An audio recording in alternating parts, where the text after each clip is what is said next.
Boa tarde a todos. Agradeço a Cristina aí ter aceitado o convite, que a gente conversou umas 2 semanas. Ideia de fazer na Semana da Mulher, mas teve drive-thru nas igrejas e não consegui, tive alguns problemas também, não consegui conversar com ela. E aí o convite ficou para todos da igreja, não só para as mulheres. Eu acho que é um assunto muito relevante e muitas pessoas que eu converso todo dia só falam disso, né? Como a gente consegue manter a nossa sanidade durante a pandemia? O que está acontecendo com a gente? Por que a gente fica desse jeito? E aí eu tive a ideia, a Cristina é do Morumbi, ela era da mesma escola, da mesma classe de escola sabatina que eu, quando eu frequentava lá. E às vezes a gente conversava um pouco, gostava de ouvir quando ela passava a lição também. E tenho boas lembranças de quando eu estava no Morumbi, que a gente ficava na mesma sala lá. Então, agradeço muito, Cris, a sua disponibilidade. Desculpa a gente não ter conversado muito essa semana, mas é muito bom ter você aqui. E agradeço as pessoas que estão chegando também para ver a palestra. E espero que todos aproveitem, né? Eu acho que é um momento importante. A gente está passando por um momento difícil e a igreja quer dar algum conforto para vocês e falar um pouquinho sobre como a gente pode lidar com tudo isso. Eu gostaria apenas de fazer uma oração. Se o pastor ainda estiver aí, pode fazer oração, pastor? Claro, claro. Estou aqui trabalhando na viralização, mas vamos orar, com Então tá certeza. bom. Querido Deus, nós estamos orando em nome de Jesus, porque apesar de todos os desafios, nós temos muitos motivos para agradecer, especialmente Amém. porque nada acontece sem que o Senhor tenha uma solução. E nós estamos aqui reunidos através da iniciativa do Ministério da Mulher do Campo de Fora, também na parceria com o Ministério da Mulher do Jardim Germânia, e com essa grande número de convidados e irmãos e irmãs, amigos da nossa igreja, para que o Senhor use mais uma vez a doutora Cristina, especialmente num momento tão delicado, tão desafiador, e que de fato mexe, Senhor, com os valores, com as crenças, com o comportamento das pessoas. E nós precisamos, de novo, da tua palavra para nos colocar em harmonia contigo, a fim de que possamos ter saúde mental. E através da saúde mental, um melhor relacionamento contigo, um melhor relacionamento com os nossos cônjuges, com os nossos filhos, com as pessoas ao nosso redor. E muitos estão passando por um período total de isolamento, tem crises também difíceis por estarem sozinhos, sozinhas. Então, por favor, Pai, que estes momentos de reflexão nos ajudem a saber que não estamos sós. Nós temos um Deus ao nosso lado e o Senhor também usa pessoas para nos ajudar. Obrigado por esta iniciativa, que ela faça a diferença e que chegue, se não ao vivo, também disponível nas gravações que ficarão nas nossas páginas, chegue para as pessoas que precisam ouvir esta palestra. Então, entregamos todos esses momentos em tuas mãos. Lembramos do nosso pastor Robson Góes, que está numa situação delicada na UTI, que o Senhor tenha misericórdia e levante este seu servo novamente, assim como todos os outros, orando por ele, nos lembramos de todos, Senhor, conhecidos ou não, que estejam nos mais variados níveis desta pandemia, para que alcancem a cura e que o Senhor tenha misericórdia de todos. Entregamos nossa vida em tuas mãos e que este seja um momento de muito proveito, em nome de Jesus. Amém. Amém, Senhor. Obrigado. Obrigada, pastor. Cris, fica à vontade, tá? Os momentos são seus. E já quero agradecer aí todas as pessoas que estão aqui na sala, tem mais de 50 pessoas, e espero que todos aproveitem aí. Vocês estão assistindo, dá para ver meu PowerPoint? Tá. Doutora, é interessante se você Sim. colocar no modo apresentação, para que fique a tela Perfeito, cheia. pastor. Perfeito. Vamos lá. Aí Vamos no lá, que aí a rodapé. gente... Espera aí. Que aí a gente... No... Isso. Aqui. Não, exibir. Pode colocar.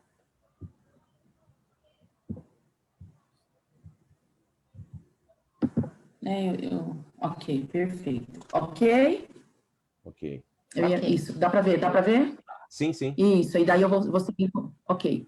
Como eu já fui apresentada, meu nome é Cristina Santiago, eu sou psicóloga, eu atuo no consultório particular, inclusive é perto, na Rua da Associação, Rua Paulino Vital, e nesse processo de pandemia eu estou atendendo também online. Obrigada, Ticiane, pela boa lembrança, pela palavra linda, né? É sempre bom quando as pessoas lembram da gente por uma situação boa, por palavras legais. E eu, como vocês, eu torço para que nós voltamos a ter nossos cultos. Eu também estou sem ir à igreja há um bom tempo. E a gente vai falar hoje um pouco sobre o que a gente mais tem ouvido, né? Sobre essa questão de pandemia, mas eu quero falar num processo de saúde, né? Primeiro, a definição de saúde, de acordo com a OMS, que é a Organização Mundial de Saúde. A OMS diz que saúde não é mera ausência de doenças, mas é um bem-estar físico, social, mental e psicológico. Ou seja, a pessoa precisa estar bem, não é só sentir-se bem, ela precisa ter um estar físico, um social, mental e psicológico. E eu confesso para vocês que é delicado a gente encontrar alguém que consiga ter tudo isso, esse bem-estar físico, esse social, que é o convívio, o mental, que é o poder ter a capacidade de estar bem socialmente no estado, né, de ir e vir, poder direcionar minha vida. Essa é a relação de saúde que a OMS dá. No entanto, desde a pandemia, nós temos presenciado, especialmente nas rodas, conversas, internet, saúde mental, saúde mental, saúde mental. E eu coloquei aqui uma definição que é saúde mental. E aí ele é um termo utilizado para rever seu nível de qualidade, para descrever seu nível de qualidade de vida e bem-estar de forma cognitiva e emocional. E a minha primeira pergunta nesta tarde para você é: como vai sua saúde mental?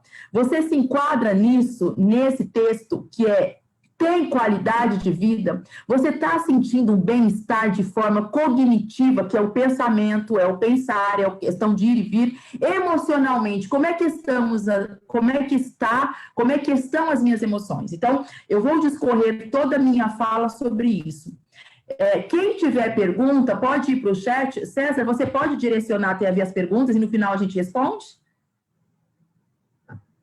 Sim. Isso, que aí eu não consigo ler, e aí, se quem tiver pergunta, o César vai acompanhando, e no final ele lê para a gente, para responder. Geralmente eu costumo ser bem didática, tá? Então a intenção é, se vocês tiverem alguma dúvida, frente ao que nós estamos explanando, o que eu estou falando, sintam-se confortáveis. Pode até escrever agora, porque às vezes lembra-se no momento e depois já vai embora, né? Então, como é que vai a sua saúde mental? Como é que ela tem sido, né? E aí a gente pode pensar, saiu uma pesquisa que eu li a semana passada, que eu achei espetacular, de uma universidade, eu estou colocando aqui para você, a Universidade Federal do Mato Grosso do Sul, onde ela traz alguns sintomas, aliás, uma estatística referente como é que vai a saúde mental das mulheres, especialmente as que cuidam de mães. Eu quero lembrar para vocês, desde o ano passado, de 2020, que nós estamos, então, é um tempo suficientemente grande para a gente entender o que está acontecendo, né? Então, ou seja, nós tínhamos uma vida comum e algumas pessoas tinham queixas. Não tenho tempo, não fico em casa, não tenho condição de fazer mais nada, não tenho tempo, e justificava, não tenho tempo para o meu marido, não tenho tempo para os meus filhos. Tinha uma vida de trânsito, uma vida de ir e vir, com direito de ir e vir. E, de repente, sem pedir licença, nós somos empurrados, jogados frente a uma pandemia. Eu nunca experimentei uma pandemia e acredito que a maioria de vocês também não. Então, de uma hora para outra, as casas se tornaram pequenas e as pessoas perceberam que tinham casas minúsculas para estar tanta gente. Todo mundo teve perdas. E eu estou me referindo a perdas, desde as perdas financeiras, quanto as perdas do direito, quanto as perdas de ir e vir, quanto várias perdas que nós tivemos, perdas afetivas, perdas concretas, perdas do emprego, no concreto e no direito do cafezinho que tinha. Eu costumo dizer que aquele intervalinho de bater um papo, o direito de ir à igreja, o direito de você presenciar aquilo que você gostava, todos tiveram. Às vezes eu fico pensando, Quanto tempo eu não vejo um grupo musical se apresentar? Eu gosto isso demais. Quanto tempo eu não vou numa festa para bater, para dar risada alta? Eu gosto disso. Foram as minhas perdas e tantas outras. Então, isso tudo eu vou discorrer que tem um peso afetivo, emocional na sua saúde mental. E aí, quando a gente vê essa estatística, só para vocês entenderem, 83, quase 84, sentiram maior sobrecarga em cuidar dos filhos durante a pandemia. Ou seja, as crianças também tiveram as suas perdas. Elas tinham o universo delas, que era ir à escola, ver a professora, ter seus colegas, lição, rotina. As crianças perderam e começaram a ter aula dentro de casa. E a obrigatoriedade de colocarem sobre a mulher para cuidar, ela teve que exercer aqui. 25% das mães apresentaram sintomas. Eu só estou dizendo que não é o diagnóstico. São sintomas depressivos. 26, sintomas de ansiedade. 22, sintomas de estresse. E 39, sintomas pós-traumáticos, né? Então, ou seja, é um estado adoecedor. Você vê que a pesquisa diz, e nessa mesma pesquisa, ela está disponível no Google, é uma pesquisa que fala da perda de emprego, que fala as mulheres que começaram a ter preocupação com seus pais, olha só, gente, como é um universo amplo, começaram a ter maiores preocupações com seus pais, porque começaram, algumas estavam com os pais em casa, outros os pais distantes, então veio o rompimento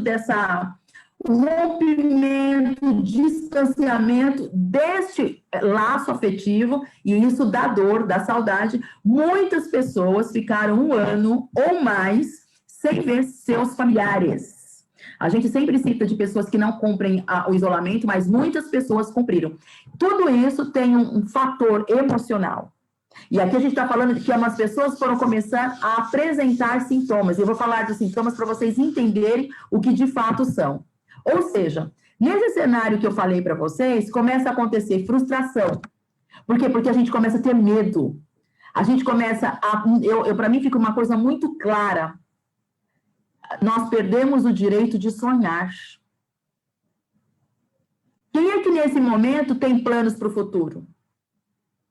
Quem é que nesse momento tem planos? Eu sempre digo que o nosso único plano agora é estar vivo. Então, a frustração... Eu tenho o desejo, mas não posso concluir. O medo, vários medos contidos. É o medo de morrer, isso desde a pandemia. É o medo de perder alguém, a preocupação com a sobrevivência, a tristeza, porque a vida não acontece como nós queríamos. Quando a Tiziana me apresenta, ela diz, eu tinha lembrança de você do Morumbi. Eu tenho várias lembranças de pessoas que eu encontrei em diversas igrejas. Hoje eu não as vejo mais, eu não tenho mais contatos. O meu universo, eu não sei quantas palestras eu dei, mas todas via Zoom. Então, como é que fica? Nesse processo que a igreja voltou aí de agosto até dezembro, eu não fui. Ou seja, a tristeza, porque eu perdi os meus contatos, eu perdi minha vida social e várias outras perdas que a gente vê. E há também uma questão de luto. No início da pandemia, em 2020, nós assistimos às mortes distantes. Eu me recordo que a primeira vez que eu ouvi falar de pandemia de coronavírus, eu não estava nem no Brasil, eu estava de férias fora do Brasil. Quando eu chego no Brasil, na época, eu tive negacionismo. Eu falei, mas isso não vai chegar no Brasil. Eu cheguei em fevereiro e a pandemia, o primeiro morto foi em março. E o tempo todo eu dizia, maio isso está pronto. Junho, agora eu realmente não sei quando. Mas primeiro a gente tem o negacionismo. O negacionismo serve, gente, isso eu estou falando em todas as áreas da vida, de forma que nós não atuamos. Algumas pessoas não usam a máscara, não lavam as mãos, porque elas ainda negam que exista. E o negacionismo impede de você atuar, e o negacionismo impede o sofrimento. Para muitos, ele é inconsciente, porque se a pessoa dá conta da sua realidade, ela de fato não vai aguentar o tamanho do sofrimento. Diante disso tudo, da insegurança, não sabemos o dia da manhã. Aí você fala assim, Cristina, nós nunca soubemos. Não, mas nós tínhamos projetos, nós tínhamos planos. Alguém aqui tem projeto de viajar? Não dá para saber. Você sabe quando vamos sair da fase roxa, da fase vermelha, da fase, é tanta fase que esse povo coloca? Quando? Eu também não sei. Então, tudo isso nós somos tomados por tristeza, insegurança, incerteza e o luto. Antes nós assistíamos à morte distante. Agora, todos nós conhecemos alguém que perdeu no primeiro grau. E eu sei que a igreja do Campo de Fora está enlutada. Porque perdeu alguém querido. Então, o luto também é um outro processo. E a gente vai assistindo as pessoas ao nosso redor enlutadas. E isso também mexe. E aí, tudo isso causa em nós a angústia, que é aquilo que muitas vezes nós não conseguimos nem nomear. E aí eu coloco para vocês, deixa eu ver se eu fiz certo. Coloquei. Eu coloco para vocês algumas doenças que esse quadro pode chegar. Então, primeiro nós temos aqueles sentimentos. Tristeza, frustração, aquilo que eu coloquei para vocês, a incerteza, a insegurança, todos esses cenários que o próprio cenário nos possibilita. E que já temos lá a possibilidade, lembra quando eu li para vocês a estatística, que já apresentavam sintomas? E hoje a gente tem uma pesquisa, tem pesquisas que retratam que a depressão, nesse cenário, a depressão sempre existiu, ela sempre foi real. E eu vou depois falar da questão de potencializador. Mas, nesse cenário, ela pode agravar para algumas pessoas. Então, ela se destaca nesse cenário, especialmente entre as mulheres. Por que, Cristina, especialmente das mulheres? Porque a mulher se coloca em um grau de preocupação maior. No meu consultório, durante todo o período que eu sou formada, sempre atendi muito mais mulheres. Cristina, mas por quê? Porque as mulheres se preocupam mais com a sua saúde, as mulheres se sentem mais sobrecarregadas, as mulheres têm mais coragem de encarar as suas dores, e as mulheres entendem que elas precisam sair do lugar, isso com mais rapidez que os homens. Então, eu atendo homens, mas sempre atendi muito mais mulheres.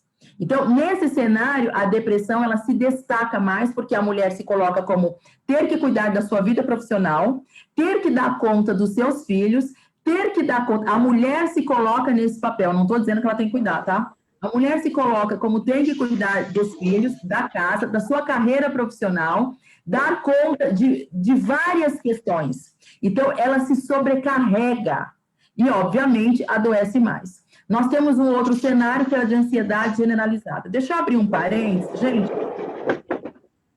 Alguém precisa fechar um microfone aí. Muita gente faz um comentário assim, eu estou ansiosa. A ansiedade, ela faz parte da vida. Então, se você tem uma viagem, tem uma festa, tem um casamento, tem um evento, tem uma prova, a entrevista de primeiro emprego, a entrevista do emprego, uma notícia boa, um dinheiro, é natural eu ficar um pouco mais ansiosa. Isso é para todos os humanos. Quando que a ansiedade começa, então, entrar num patamar patológico? Quando eu começo a ter perdas na minha vida. Então, só a ansiedade, ela não é doença. A ansiedade generalizada, sim. Então, nesse cenário, é comum a gente encontrar ansiedade generalizada, depressão, e para muitas pessoas, por estarem em casa, abuso de álcool, que aí eu posso até abrir um parênteses para pensar, para a gente comentar, as pessoas que estão colocando várias coisas para suprir suas dores, entre elas o excesso de alimentação, carboidrato, doce. Então, o ano passado, muito comum, engordei 10 quilos, engordei 15, engordei tanto, porque as pessoas precisam entender, elas começam a preencher sua falta com comida, né? Então, tem aí esse preenchimento, o abuso de álcool, você vê que é de bebida, não dou conta dessa dor. O do álcool tem a ver muito com o universo masculino e alto grau de estresse. Diante desse todo cenário, quando eu fico irritável, e eu vou comentar os sintomas com vocês, fico num cenário muito pior, devido a tudo isso que eu estou passando. Tem algo que a gente precisa entender. Eu não vejo as pessoas trabalharem com a prevenção. As pessoas geral, e eu já comentei isso para algumas pessoas, quando me procuram, eu pergunto, por que não chegou antes? Porque é preciso ter autoconhecimento para eu entender quando eu estou num processo de adoecimento. E aí eu vou fazer alguns comentários com vocês veem que tem uma sequência, né? Observe a sua irritabilidade. A autoestima afetada. A autoestima afetada é quando eu entendo e eu não me coloco, assim, nada eu me acho capaz para fazer. É comum se achar um dia feia, um dia não estou muito bem, me achar um dia indisposto. Eu percebo que nesse cenário de pandemia, as emoções fazem um carrossel. Então, às vezes, comigo, eu experimento estar bem, acordo bem, durante o dia eu recebo uma notícia e depois eu fico mal. Eu vou dar um exemplo para vocês. Hoje é sábado, eu acho que foi quarta-feira que eu recebi a notícia da morte do cantor. No meu celular chegou, era 6 horas da manhã. E no primeiro momento, eu de novo fui para o negacionismo. Eu olhei, aí eu falei, não, pode ser mentira. Eu entrei na rede social, estava todo mundo em silêncio, porque era muito cedo. Eu falei, não, há de ser. E eu fiquei tranquila. Lá para as 9 da manhã, eu recebo o segundo. Eu falei, agora já é demais. E aí, durante o dia, minha emoção alternou. À tarde, eu chorei. Conversei com umas 2 amigas também que choraram, que eu estou mal. E eu falei, fiquem mal, nós temos motivos para ficar mal. Ou seja, o rapaz não é do meu contexto de amizade, nem próximo, mas eu me sensibilizei e eu fiquei mal. Chorei, eu sou afetada. Então, a gente começa a precisar entender quando que nós somos afetados nesse cenário. Então, diante da autoestima, da irritabilidade, quando nós estamos num cenário caminhando para o patológico, isso aqui fica tudo muito gritante. É muita irritabilidade, autoestima, assim, em todos os cenários, você não se acha capaz para nada, e é um choro constante. Eu vou explicar para vocês a diferença de tristeza. Nós podemos estar tristes. Nós não estamos no mundo para, infelizmente, estarmos e sermos alegres o tempo todo. Ah, não dá para ser feliz? Dá para ser feliz. Mas a tristeza, ela também faz parte do cenário de pessoas vivas. Eu costumo dizer que eu só vou pontuar e vou saber o valor de estar feliz se eu experimentar alegria. Então, eu me lembro de dias que eu estive tremendamente feliz. Então, hoje eu sei o que é dia triste. Isso faz parte desse cenário. Agora, faz parte eu derramar uma lágrima. Hoje eu me emocionei no culto. Ok, passou. Eu me emocionei e eu expressei a emoção.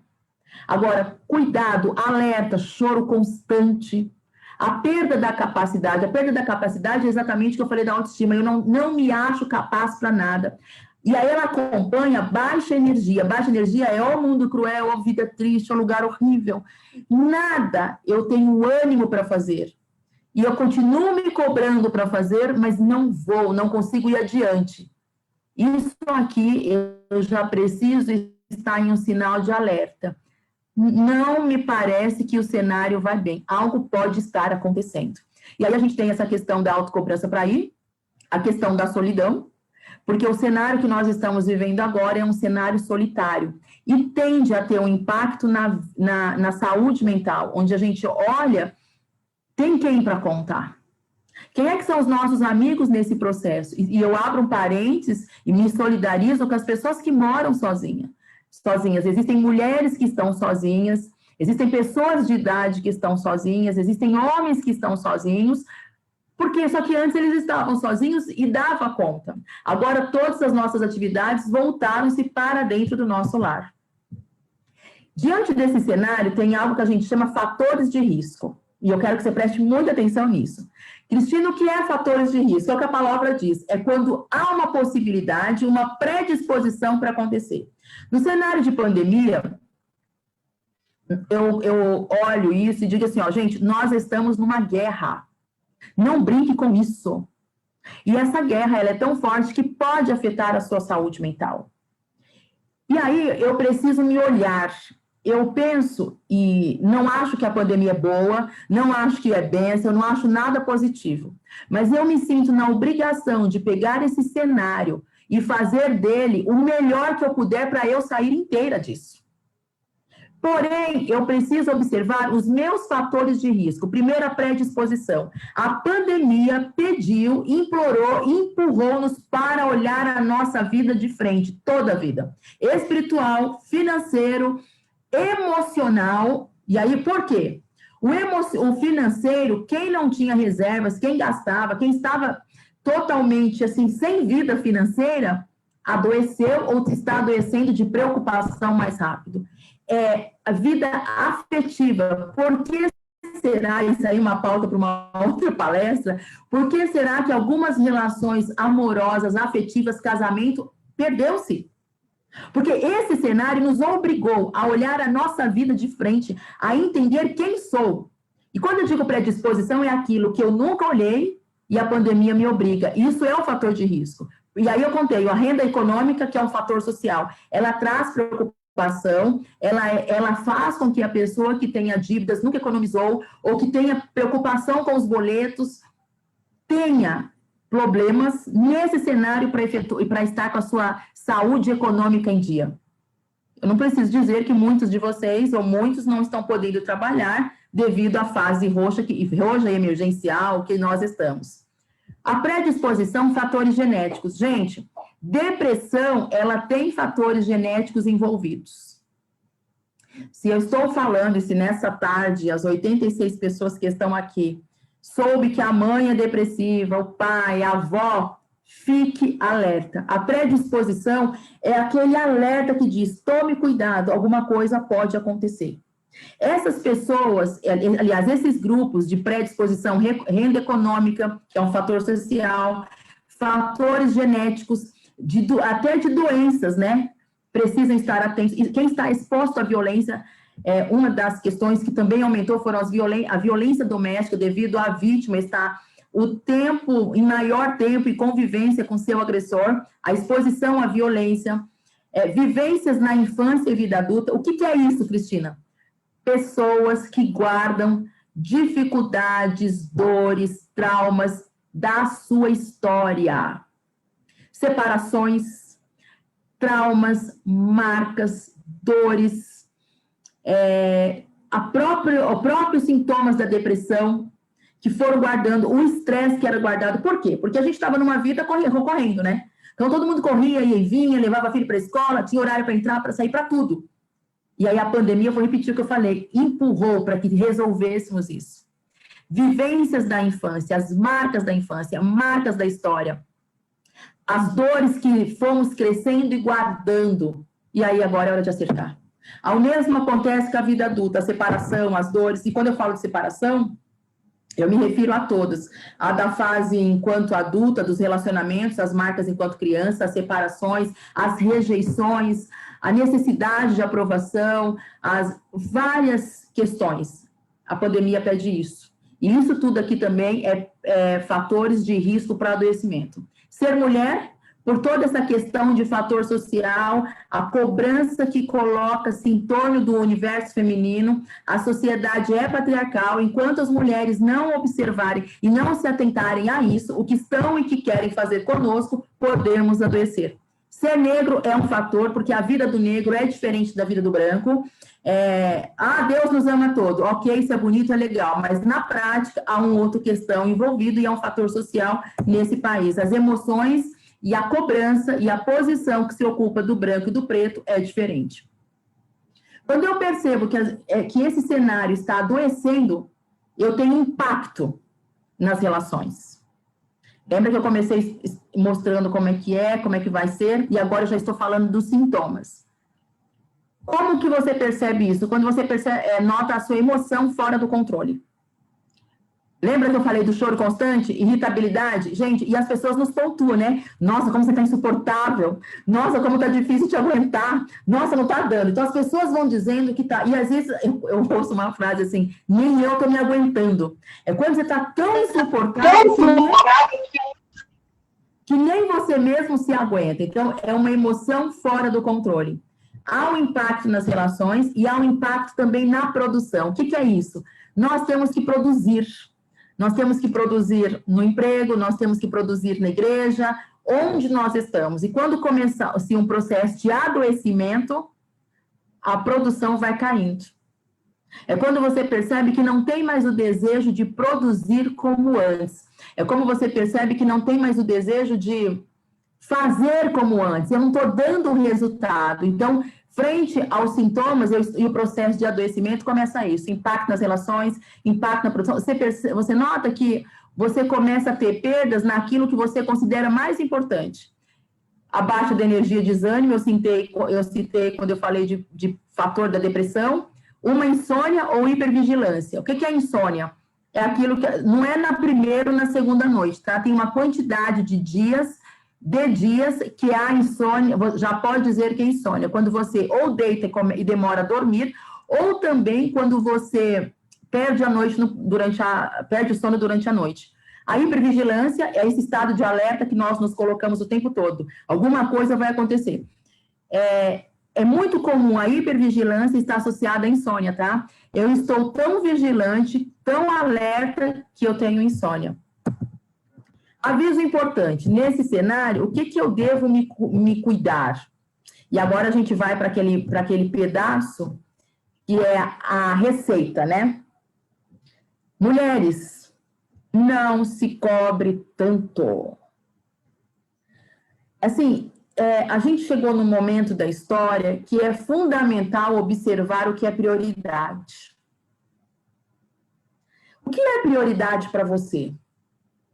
Então, por que se preocupa com outras coisas? Fundamental saber o que é prioridade. E a palavra prioridade, obviamente, ela vem do que é primeiro. Então, não se cobre tanto. E tem gente que não dorme sem a louça estar lavada. Tem gente que prefere a casa limpa do que sair. Tem gente que não sai se a casa estiver bagunçada. Tem gente que prefere cuidar sempre dos outros ao invés de se colocar no primeiro lugar. Esse é o momento de mudança. Não se cobre tanto para evitar adoecimento. Reveja e ressignifique sua história e sua visão de mundo. E aqui eu quero, no segundo, reduza a absorção de notícias. Gente, nós somos hoje bombardeados, tomados por todos os lados de notícias, seja na TV, a jornalística, seja nas redes sociais. E aí você precisa entender o que faz bem para você. Eu tenho Facebook, mas eu uso nada. É uma postagem no mês. Porque o Facebook é o tipo de rede que eu abomino. Ela me faz mal. O que eu assisto ali não condiz com a minha crença enquanto ser humano. Simples assim. Crença Cristina. Então, eu entro, parabenizo alguém, saio, meu stories é alimentado pelo WhatsApp. Ok. Eu postei, não sei. Porque no ano passado eu percebi que aquilo me fazia mal. A forma da escrita, a forma do posicionamento das pessoas, a forma da visão do outro me incomodava. Então, eu saí. Já fiquei 2 meses sem. Eu tenho Facebook? Tenho, mas não é uma rede que eu tenho livre acesso. A absorção de notícias, elas entram, e para quem tem a predisposição, que eu comentei no slide anterior, faz mal. Nesse momento, o que nós estamos assistindo é uma contagem de mortos. A segunda é uma contagem de desempregados.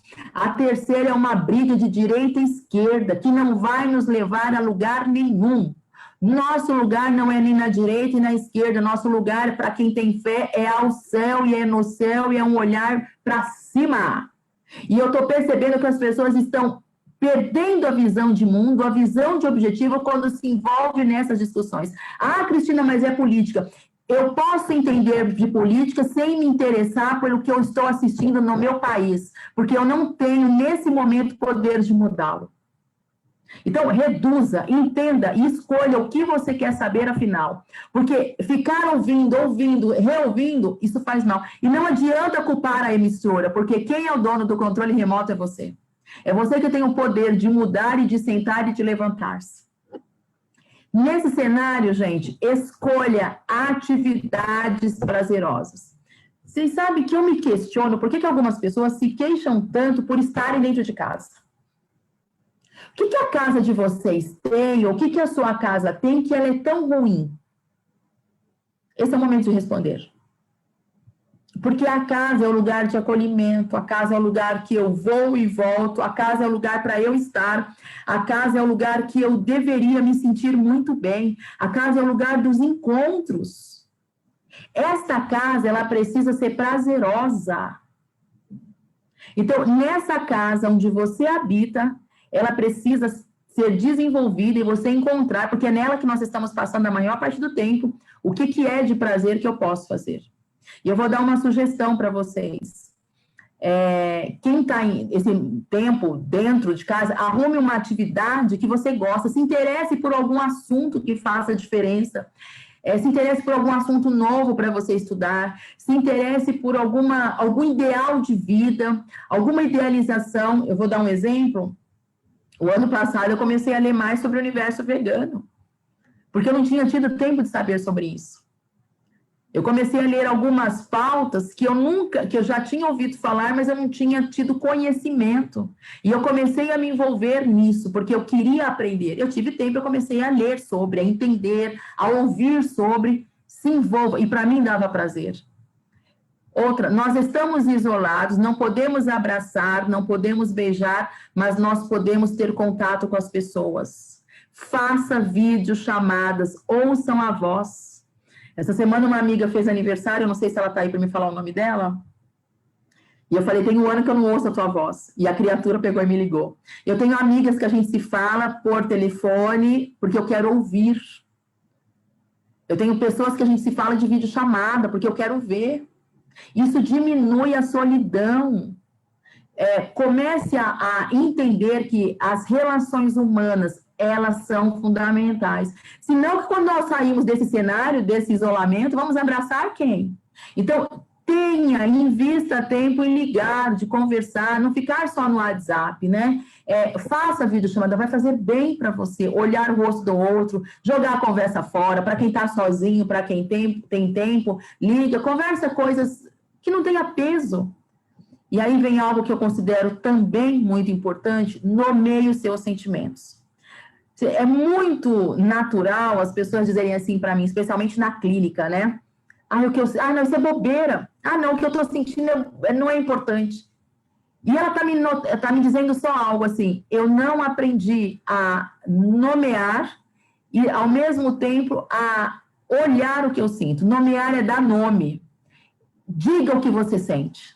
Quando você está triste, eu disse hoje, eu estou me usando como exemplo, porque eu não estou vendo ninguém aqui na minha frente para eu dizer. Então, hoje, eu disse para vocês, eu fui assistir o culto, eu chorei, me deu uma tristeza. O cantor se emocionou. Então, eu nomeio. Estar aqui com vocês é prazeroso, eu estou compartilhando com vocês, conhecimento e recebendo. Então, eu estou bem. E assim vai a vida.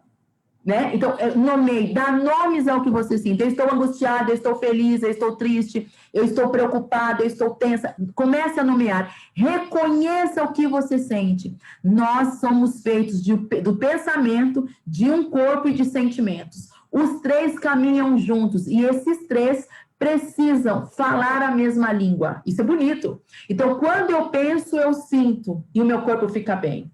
Às vezes as pessoas sentem, não conseguem nomear e o corpo vai lá e sente. É o que a gente diz que o corpo está indo, né? O corpo está falando, né? Eu costumo dizer que quando a boca cala, o corpo fala. E quando o corpo fala, a boca cala.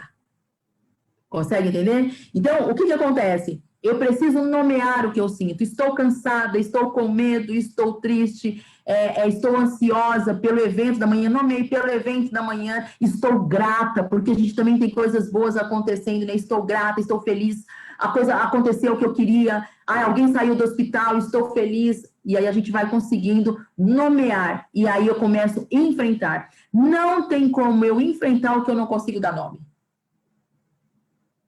Então, quando eu começo a expressar os meus sentimentos, isso é saúde emocional, eu começo a enfrentá-los. Eu estou triste porque eu estou triste. Se permita sentir a tristeza. Eu estou alegre porque eu estou alegre. E aí a gente vai fazendo essa lição, né, interna das nossas emoções. Eu acho que o último eu pulei. Eu coloquei não se cobre, seja estratégico, que é o último. Arrume estratégia para você enfrentar os sentimentos. Foi o que eu comentei quando eu estava com tempo livre, eu fui estudar sobre o universo vegano, teve um outro assunto que eu também fui estudar, uma pauta, eu comecei a fazer várias lives, no meu Instagram tem lives lá com psiquiatra, sobre sono, com profissionais da saúde, porque eu tinha que ocupar o meu tempo e também fazer o que eu mais sei nessa vida, que é falar, né? Então, eu fui trabalhar, isso foi o ano passado.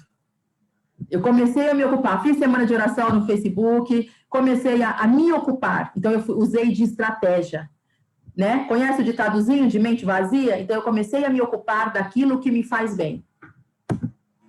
E aí, tem outro aviso importante que eu quero comentar, a gente já está chegando para o final.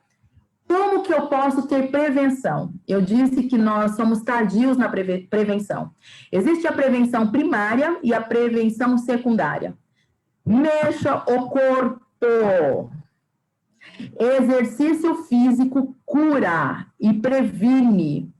Não existe uma pessoa que tenha, assim, que pratique exercício físico com regularidade que seja doente. Porque o nosso corpo foi feito para estar em movimento, ele não foi feito para estar parado. Quando nós nos movimentamos, quando nós fazemos exercícios, nós liberamos hormônios, substâncias químicas que são prazerosas à nossa mente. Isso é prevenção primária. Quando eu estou me exercitando, a tristeza não me domina. Olha que lindo. Segundo, falou.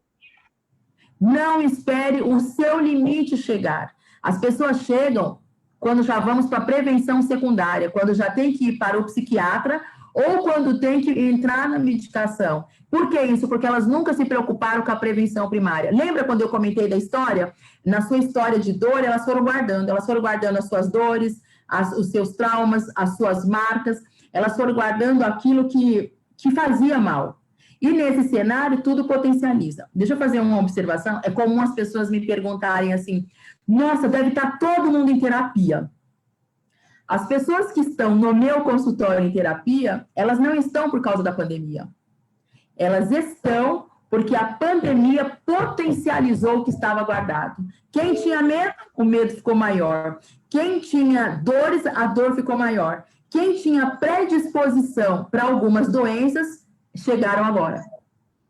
Então, não é a pandemia que vai fazendo a gente ficar mal, é como atuamos com ela e o que nós trazíamos com ela que deixou ser potencializado. Nesse cenário, eu tenho mais 2 sugestões para vocês. Evite tudo que é tóxico. E isso tem a ver com relacionamentos, com conversas, com pessoas que são negativas, com pessoas que têm pensamentos negativos. Por quê? Gente, um doente não pode ajudar outro. Se você observa que você está mal, que você já está numa fase de vulnerabilidade, numa fase de sofrimento, como é que você vai ouvir o outro com a sua dor? E tem gente que é de fato tóxica, e tem gente que é de fato doente. Então, é fundamental, se você não tem condição para isso, não vá ajudá-los. Eu sou profissional porque eu tenho condição para isso, porque senão, não adianta me contar a dor e eu chorar junto. Eu acho que muito pouco eu conseguiria ajudar. Tem uma outra sugestão que é dormir. Você sabe o que é higiene do sono? Procure ler sobre higiene do sono. A higiene do sono é aquilo que nós praticamos para ter uma boa noite de sono. Preparar um quarto, sair dos eletrônicos, da internet, daquela claridade nos nossos olhos. Isso quer dizer uma hora antes. Tomar um banho relaxante, propiciar um ambiente de tranquilidade. Isso é higiene do sono. Muitas pessoas têm insônia porque elas não conseguem se desligar. E aí eu quero fazer uma sugestão para a saúde mental. Quer ter saúde mental? Invista em você. Tenha um sentido para a vida. Por que você existe? Por que você está aqui? A gente está aqui por um motivo. É para ir para o céu, mas enquanto você vai para o céu, você está fazendo o que com isso? Tem uma rede de apoio atenta à necessidade de falarmos e sermos acolhidos. Não experimente e não permaneça e não fique experimentando tudo isso sozinho. A minha amiga mandou para mim um recado na quarta-feira, que foi um dia difícil. Estou com vontade de chorar. E eu falei para ela, então chore. É isso, ela contou comigo e eu mandei, chora. E depois eu falei para ela, também chorei. Isso é rede de apoio. E eu pude acolher o choro dela. Podemos estar juntos, ainda que distantes. Quem puder, faça psicoterapia. Psicoterapia é autoconhecimento, psicoterapia é ressignificar a história, psicoterapia é propiciar um novo olhar sobre a vida, é arrumar um sentido para a vida, é curar as dores, os traumas, as marcas, as angústias, os conflitos. Isso é muito legal, gente. É você ter um espaço para falar e para chorar sem ser julgado. Porque faz parte da obrigatoriedade da minha profissão manter o sigilo. Então, isso é lindo, porque alguém vai chegar lá e vai poder falar, e melhor, poder se ouvir. Então, para ter autoconhecimento, para saber o que eu sou, quem eu sou e para onde eu vou. Não negligencie seus sentimentos. Não negligencie quem você é. Observe-se. Olha, nunca foi tão necessário, por isso que a gente ouve o tempo todo, saúde mental. Porque saúde mental sou eu olhar para mim e eu entender que eu preciso de cuidados, que eu sou mais importante que existe, porque sem mim não vai dar nada. Saúde mental é você se olhar e você entender que você precisa estar bem para dar conta de todas as suas responsabilidades. E aí vem um pensamento de uma escritora, Bell Hooks, que diz assim, ó, a partir do momento que acreditarmos, de preferência, desde criança, que a nossa saúde emocional é importante, nós poderemos suprir nossas outras necessidades. As mulheres são especialistas em não olhar para si e olhar para o outro. Elas justificam que estão cuidando do outro para não se cuidar. E elas sempre jogam para o outro aquilo que elas deixaram de se fazer. Como é que eu posso cuidar do outro se eu não cuido de mim? Como é que eu posso suprir a necessidade do outro se eu não supro a minha? Aqui está meu contato, a minha rede social no Instagram, psicóloga Cristina Santiago, e o meu telefone, caso alguém queira entrar em contato para alguma eventual serviço, porque eu estou aqui para trabalhar. Ok? Um prazer, muito obrigada. Eu falei tudo em 50 minutos. César, tem alguma pergunta? Oi, Cristina, muito obrigado. Gostei demais também. Tem uma pessoa no Zoom que fez a pergunta. É prof o nome, tá como nome, né? Tá assim. Como curar essas dores convivendo no mesmo local da doença? Eita! É verdade. Aí eu fico assim me perguntando, é uma pergunta bem bacana.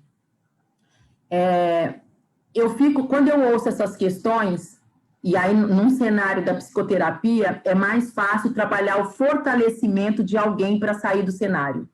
Mas eu me pergunto por que a pessoa se permite ficar no lugar adoecedor. Entendeu? Como é que alguém fica no lugar adoecedor? Então, assim, no mesmo lugar da doença. Claro que nesse cenário, a gente está numa pandemia, mas a gente não teve sempre na pandemia. A pandemia está em 1 ano. E antes não saiu por quê? Então, quando não é numa pergunta ou numa resposta que vai dar conta desse cenário que eu entendo que é bem delicado que ela se propôs. Mas eu já posso adiantar assim, ó, procure alguém para você se cuidar e se fortalecer para se resolver. Eu vou aproveitar, nenhuma mulher merece estar com agressor, nenhuma mulher merece estar em situações tóxicas, em situações estressantes, em ambientes adoecedores. Isso serve para chefe, isso serve para amizades, para qualquer relacionamento que a gente tem. É fundamental olhar e entender por que eu não saí disso. Porque, às vezes, eu tenho ganho quando eu permito, o ganho é deixa eu explicar, comum, né? Eu tenho ganho em ser a coitadinha e o outro me olhar, entendeu? Então, eu acabo tendo um pouco de ganho nisso. Não é o caso, como ela diz, né? Mas eu preciso me ver, me perceber, me fortalecer para mudar a minha vida. Ninguém merece isso. Sim, claro, ficou claro. Obrigada. Agora eu acho que a Ticiana... Bom, foi muito legal ouvir assim, Cris, você falar, porque a gente vai se percebendo nas situações, né? Que situação que a gente acha que exagerou, que situação a gente deveria ter olhado, porque não era uma coisa boba, né? Então, valeu muito, eu estou vendo aqui vários comentários, a pandemia, a gente sempre tem uma super preocupação com a nossa família, né? E depois que a minha mãe tomou as 2 doses da vacina, eu falei, puxa, acabou. E ela pegou Covid depois e que ela tomou a vacina, mas ela tá salva porque ela tomou a vacina. Então, só que abalou completamente a minha estrutura emocional. É impressionante como, enquanto não acontece com a gente fica trancado dentro de casa, a gente tem cobrança no trabalho, a escola do filho, é muita coisa para fazer, né? Eu sou sozinha com meu filho. Então, quando aconteceu com ela, aí eu percebi, aí eu comecei a ver todos os sinais, assim, de uma coisa que você fica mais irritada, que você acha que não vai conseguir dar conta. E aos poucos você vai vendo que você tem o apoio de outras pessoas para você conseguir voltar e lembrar quem é você. Calma, você consegue, mas a gente precisa buscar o apoio das pessoas, né? Isso. Então, Deixa eu fazer até um comentário, desculpa de interromper. Agora eu abri minha tela para ver o rosto de vocês. Que bom vê-los. O distrito do Campo de Fora e Jardim Germânia, já fui pregar várias vezes, gente. Alguns rostos não são distantes. Glácia, estou vendo você. Glácia, eu falei com a Glácia ontem, pelo Zap. Glácia é amigona. Deixa eu fazer um comentário, e aí depois eu quero fazer um devocional. O seu comentário, Tiziana, ele é muito potente. Eu tive Covid em maio. nossa. E aí foi traumático. Bem lembrado que você comentou, porque eu entendo um pouco do que você está dizendo. Eu fiquei bem. Meus sintomas, não fiquei assintomática, meus sintomas foram leves, mas do meu marido foram muito fortes. Então, todas as vezes que eu ouço alguém que está internado pelo Covid, a minha sensação deveria ter sido nós. E em casa hoje mesmo foi o comentário, nós fomos ao hospital na ocasião 3 vezes. E eu acredito, hoje mesmo foi pauta aqui da minha casa, que o pior não aconteceu porque eu não saí do hospital. Em maio, nós estávamos com um cenário de 80% do leito hospitalar ocupado. E eu dizia assim, mas nem que eu faça campanha no hospital, de lá a gente não vai sair. E aí eu corri para o particular, tudo que eu podia ser mais breve, eu fui. Só para vocês terem eu quero 2 coisas dizerem com isso. Uma o Covid não está para brincadeira. Quem perdeu alguém entende exatamente. Assim, ele é muito rápido. Nós fomos numa segunda-feira. Não deu nada nos exames. Quando eu diz nada, eles não tinham falta de ar, ele só tinha febre. A febre consumia todos os dias, dores no corpo, aquele cansaço, jogado na cama, tal. Na quinta, deu 25% do pulmão. Terça, quarta, 2 dias. E a minha pergunta sempre se eu tivesse esperado 3 dias, hoje mesmo eu falei para ele, eu falei, que bom que Deus me moveu para eu ficar louca, desesperada, porque eu sou rápida, para eu ir. Eu fui 3 vezes. E nós fomos já com o teste. Tudo que eu sabia de prevenção, nós fizemos. Eu usei rede particular, eu fiz o teste antes dos sintomas, e essa semana eu fiz o teste de novo. Deu negativo, porque agora eu começo a fazer teste para evitar que o Covid seja mais rápido. Então, isso traz traumático. Eu fui para terapia pós-Covid porque eu fiquei com muito medo da morte. Porque ela é traumática. E nesse momento, eu imagino sempre, eu me sensibilizo sempre com quem então perdeu alguém. Porque, de fato, é muito forte.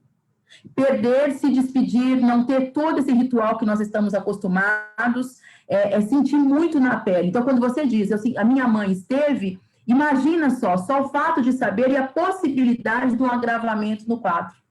Isso mexe com as emoções da gente. Eu sempre falo aqui, assim, para as pessoas que me acompanharam de perto, que a sensação é como se a morte tivesse batido na minha porta. Ela começou na China, algo que eu neguei, e depois ela entra na minha casa. Então, quando a gente diz que precisamos nos cuidar, é exatamente isso. Estejam atentos e alertas em todos os sentidos. A vida é o que mais de importante há. Depois eu vou fazer um verso bíblico para a gente finalizar. A Eliane, que bom ver, Eliane Nascimento. Diga, mais uma pergunta? Tem mais uma, César? Não tem não, mas tem muitos agradecimentos aqui. Tem bastante agradecimento. Não sei se você consegue ver a parte do bate-papo, né, que tem no... Consigo, agora eu estou conseguindo ver. Eu leio os agradecimentos depois. Você quer falar alguma coisa, Tiziana, para falar uma questão de um verso? Alguém me perguntou alguma técnica Peraí, tem uma pergunta. Técnica de diminuir a ansiedade. Gente, vamos falar da técnica. Alguém perguntou assim, ó, alguma técnica para diminuir a ansiedade na hora da crise que vem com desconforto, falta de ar e dor no peito? Primeiro, ansiedade precisa-se de tratamento.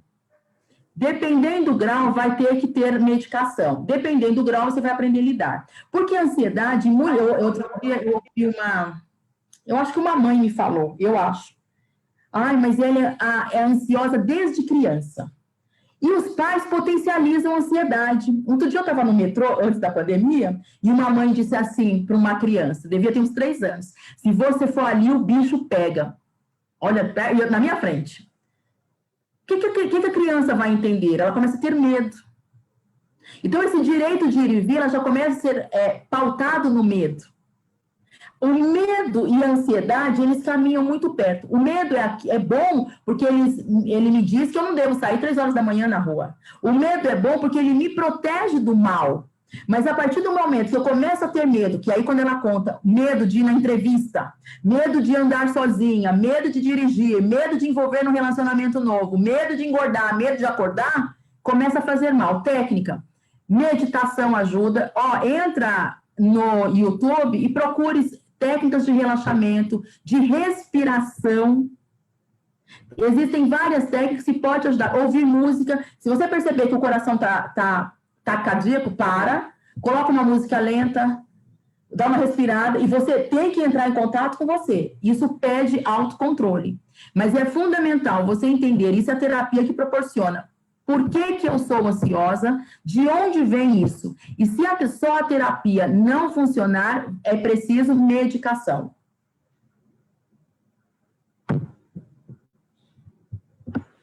Ok? Aí... eu estou vendo a pergunta, não tem mais uma, vou fazer um devocional para vocês, já expliquei. Posso fazer, Tiziana? Claro, fica à vontade. Gente, como nós estamos num contexto religioso, e são 5 horas da tarde, e eu acho que a Bíblia nos ajuda, tem algo que possibilita a nossa compreensão e nossa tranquilidade. A Bíblia é um livro de autoajuda, de Gênesis a Apocalipse, é um livro que fala de um Deus de amor. A Bíblia é um livro que traz esperança.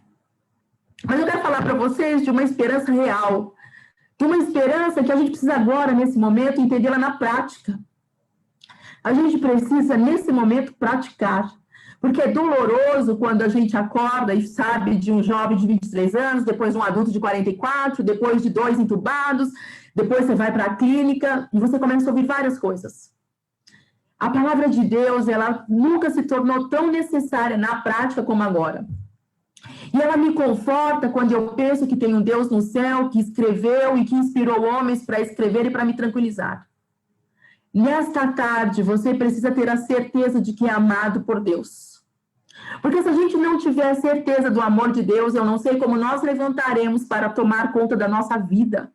Nós precisamos ter certeza que um Deus de amor está segurando a sua casa, apesar da circunstância, apesar de algumas pessoas terem perdido pessoas queridas. E eu entendo que mediante o luto, mediante a dor, Deus é capaz de levantar aquele que está caído. Tem um verso que é Lamentações, ele tem um verso que eu acho perfeito, que diz assim,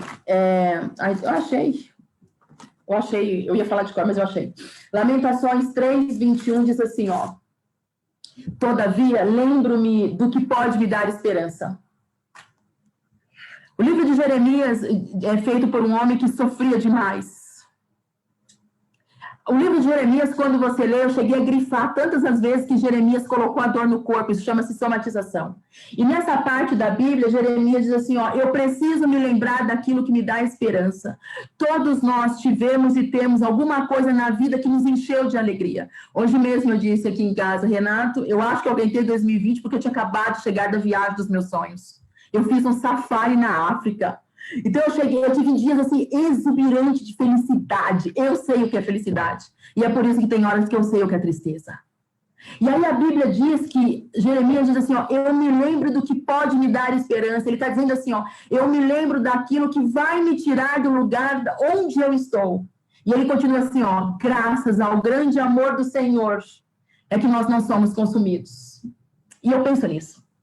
Eu penso assim, nossa, mas por que que algumas pessoas são protegidas e outras não? Por que que na minha casa a misericórdia do Senhor alcançou? Por que que outras não? Eu passei 20 dias de toda angústia, todo sofrimento. Eu tive pensamentos assim horríveis, porque só sou eu, como é que eu ia dar conta de um homem de perder um marido? Eu pensei nisso tudo. Mas aí tem a Bíblia que diz assim, olha, é graças ao amor do Senhor que nós não somos consumidos.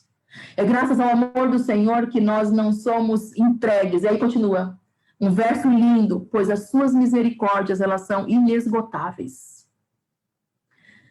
No meu relacionamento com Deus, eu questiono. Eu questiono quando eu ouço pessoas, meus amigos, 5 pessoas a quem eu conheço que perderam pessoas próximas, a Glácia é uma. A gente conversou na época que ela estava enlutada. 5 pessoas que eu ligo, amigos meus que perderam mãe, perderam irmão, perderam irmã, que eu ouço.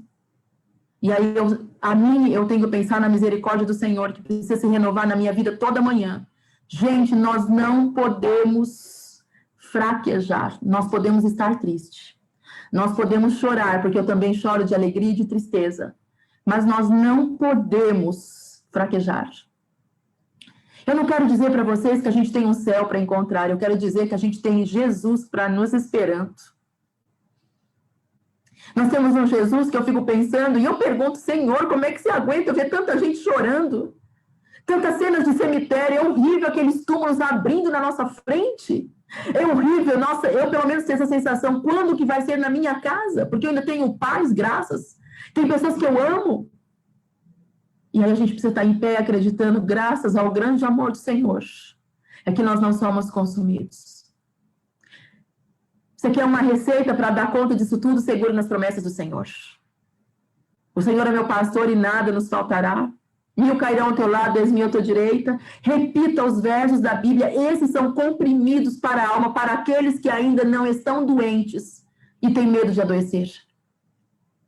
Que a palavra de Deus conforte corações que estão aflitos, que a palavra de Deus conforte corações que estão temerosos, que a palavra de Deus conforte pessoas que estão inseguras, que têm medo, que estão enlutados. O cenário que eu vejo é desconsolador. Hoje eu assisto o culto na internet com a Nova Semente. Quando eu abri hoje, que o pastor estava pregando na casa dele, aquilo para mim doeu meu coração. Doeu e eu chorei na hora. Eu adoro louvor de lá, e aí foi estava na casa dele. A casa de Deus não está sendo aberta. E aí vem uma hora de nós exercermos o nosso papel de quem crê na palavra de Deus em casa. É adorar em casa, é ouvir em casa. Coloque louvores, isso faz bem à mente, isso nos reaproxima das promessas de Deus. Nós estamos no momento de confiar de que eis que venho sem demora. Nós estamos no momento de confiar que 1000 cairão ao teu lado, 10.000 à tua direita, mas tu não serás atingido. Nós estamos no momento de acreditar, direi do Senhor, Ele é meu Deus, meu refúgio, a minha fortaleza, e nele confiarei. Que o Senhor visite a sua casa, que o Senhor visite você, que o Senhor visite a nossa vida, especialmente as nossas pessoas a quem amamos. Não aguentamos mais perder pessoas a quem amamos. Que Deus abençoe vocês. Amém? Amém. Amém mesmo. Que nós possamos estar próximos uns dos outros e mais ainda próximos de Deus. Amém, amém. Amém. Amém, pessoal. Eu agradeço muito aí a presença de todos que estiveram. Agradeço o aprendizado, Cristina. Foi muito bom perceber. A gente precisa se perceber e precisamos estar mais próximos do Senhor. E que grande amor é esse que não nos consome. Ainda bem que esse amor de Deus é tão maravilhoso que tem a sua misericórdia que está ao nosso lado todos os dias. Então, eu convido quem está aqui para a gente poder fazer uma oração de encerramento e agradeço aí a todos que participaram. Oremos. Querido Pai que habita nas alturas dos céus, muito obrigada, Senhor, por este momento maravilhoso de aprendizado, de reconhecer os nossos sentimentos, de reconhecer o que estamos passando. Agradeço muito esse momento, agradeço as pessoas que puderam estar aqui, que tiveram um tempo para se conhecer, priorizaram conhecer a si mesmas, Senhor, para estar preparados, um pouco mais preparados para este momento em que nós estamos passando. Agradecemos esse imenso amor que o Senhor tem por nós, pela sua misericórdia que nos alcança a cada dia. Como é bom sentir a tua presença ao nosso lado e que o teu Santo Espírito se faça presente em cada um aqui e que o Senhor possa abençoar as famílias enlutadas e também aqueles que estão internados, como o pastor Robson Góes, entre outros, que o Senhor possa estar ali fazendo o melhor na vida deles conforme o teu querer, Pai amado. Não merecemos esse amor imenso, mas te agradecemos em nome de Jesus. Amém. Amém. Amém. Queridos, antes de nos desconectarmos, quero registrar aqui pelo pastorado do distrito, nossa gratidão à Ticiana pela iniciativa, o apoio do César, dos líderes aqui do Germânia, de todo mundo que nos acompanhou. E, doutora, pela primeira vez, nunca antes na história desse distrito, a gente chegou a uma live no Zoom com mais de 100 pessoas, tá? Para você sentir como foi, assim, realmente muito, muito apropriado. E, sinceramente, eu até já dei um print nos comentários, mandei para a Ticiana, mandei para o César, e depois compartilhem com a doutora, por favor. A gente vai ter que ter mais oportunidades, doutora. Não vai dar para ficar só nessa, não, viu? Deixa eu contar. Antes da sua chegada, eu já tinha um caso de amor com o seu distrito. Desde muito cedo, aqui, agora eu sou uma jovem senhora, mas eu já fui mais novinha. Eu frequentei aí de assistir culto, de participar de JA, de acampamento com esse povo. Muitos aí eu conheço, né, Renata? A Renata essa aqui que está de vermelho, a Renata, a Glácia. Então, um povo, um monte de rosto, a Eliana que apareceu aqui, a Glácia. A Glácia, eu nem vou te contar que eu fui no casamento da Glácia, por aí que eu já entendi o nível. E as portas continuam abertas, viu? As portas continuam abertas. Mas, sinceramente, muito obrigado. E, certamente, eu tenho certeza que todo mundo vai acenar aí para dizer que a gente quer ver você de novo. E eu agradeço muito de coração e que Deus abençoe a todos e que realmente possamos buscar essa saúde emocional possível em Cristo Jesus, mesmo em meio a tantos desafios, né? Muito obrigado. Agora nós já vamos passando para uma outra live aqui dos jovens, mas certamente Deus foi muito louvado pelo seu ministério hoje aqui conosco. Doutora, Amém. Muito obrigado. Amém. Ticiana, Mari, Obrigada, pastor, pelo ministério apoio aqui das nossas igrejas. Muito obrigado a todos. César, valeu. Tchau, gente. Boa tarde. Obrigada. As palestras estão no Facebook, tá? Tanto no Face do Germânia quanto no Face do Campo de Fora. Essa palestra está lá está nas páginas das nossas igrejas. Valeu. Compartilhados. Tchau, tchau. Tchau.